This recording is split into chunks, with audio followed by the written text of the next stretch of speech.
Hi, I'm Paul from Holey Hiker Bidets, and it's been a long time since I've done a video. If you are an old subscriber and you subscribed because of vegan cold soak backpacking meals, minimalist backpacking shoes, cheap backpacking gear, I'm not going to do any videos on those for a while. It's going to be all about the bidet for the next month or so. What I'm going to do is a series of videos that answer some of the most commonly asked questions that I get, whether it's through email or during in-person events. And if you have a question for a very tiny cottage gear company, please leave it in the comments, and I won't have to think of a topic for the next video. I'll just base the videos off of the questions that come in the comments. So this video is going to address something I get a lot of comments on, and that is, what's up with the wrapping paper? So let's go behind the scenes with Holey Hiker Bidets.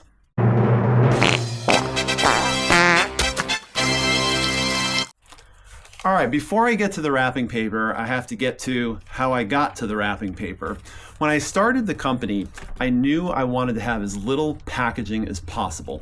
It drives me crazy when I order something and I have to go through the box and get rid of all this extra stuff. I don't need my stuff to look cutesy for me to like it. I don't need special paper, special string. I don't need special stickers. I don't need any of that. Just give me the product, make sure it's safe, and that's all I need. So originally, we used to pack them in these little plastic bags.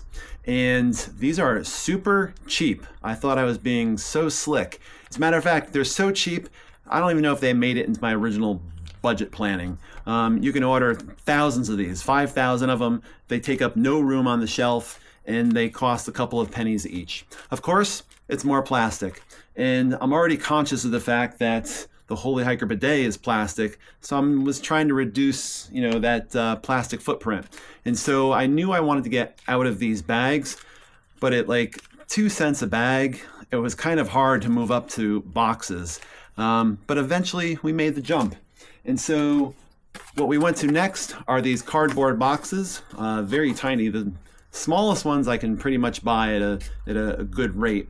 And so we would buy these boxes, and they come, I literally buy like a year's supply. This is not a year's supply, but they come in bundles of 50.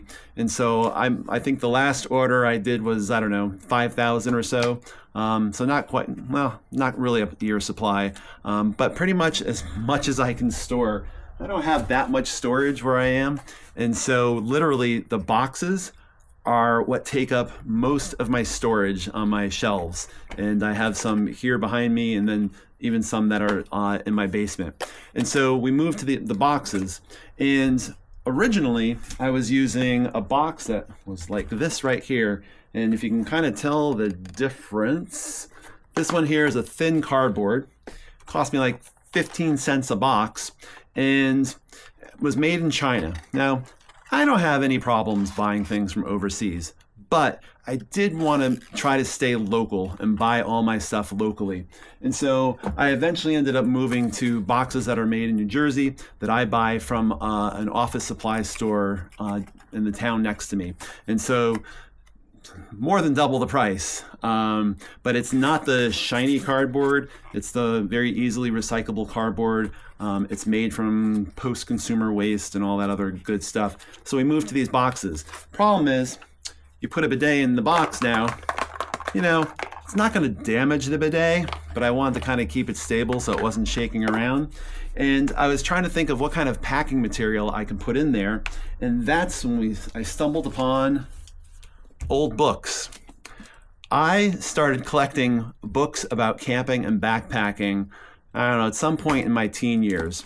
And whenever I would see one that was free, or at a library sale or a used bookstore for a buck or two, I would buy one. I had, I don't even know, 100 books. And they were just shuffled around with me all of my life. I didn't want to throw them out. My wife didn't want to throw them out because she knew it was a special collection. And it was getting to the point where it was like, I haven't looked at any of these books in years. And instead of recycling them, what if I shared them with all the customers? So now literally, like, this one is America's Backpacking Book. So if you order a bidet in the next week or so, this is probably the book that it's coming from. And so I literally open up the book,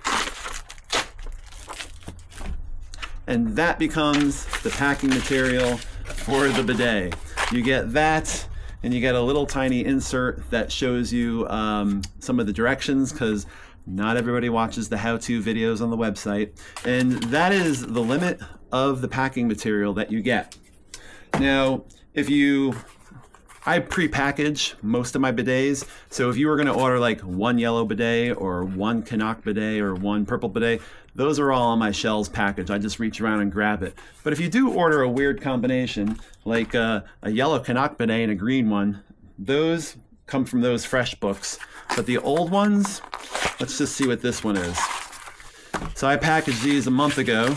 So this is purple, and if you ordered this one, you would get a recipe for couscous and veggies from one of my very original backpacking recipe books. My mother just gave me this book. This book. It's like a super old from 1940s dictionary. And some of the books coming up are Clara Barton and kitchen cheese making. So if you order a bidet, maybe towards December or so, I'll probably be into this book, and you'll get a page about how to make cheese. I guess you won't be able to make cheese because you're only getting a couple of paragraphs, but you get the picture. If you bought the bidet from somebody else besides myself, so for example, if you got it from Garage Grown Gear, I got a nice email from them early on that said, hey, we want some eco packaging from you. And so what I moved to Garage Grown Gear are these little tiny envelopes and a stamp. Because the one thing in this product that is not recyclable is the label.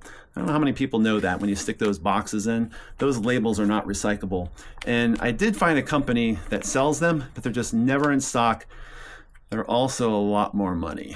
So I don't know, someday I might move to finding another company and coughing up the money for it, but they are a lot more expensive. And when your product is only $13.75 and pretty much most of that is shipping, it's tough to triple the cost for the label. If you bought it from something like Amazon, you ended up getting it in a little package like this. So Amazon needs it with a big UPC code on the front. And if you bought it in a store, you have the one with a little hang hole. So it's a slightly different package with a little bit more detail. So that's the story behind the packaging.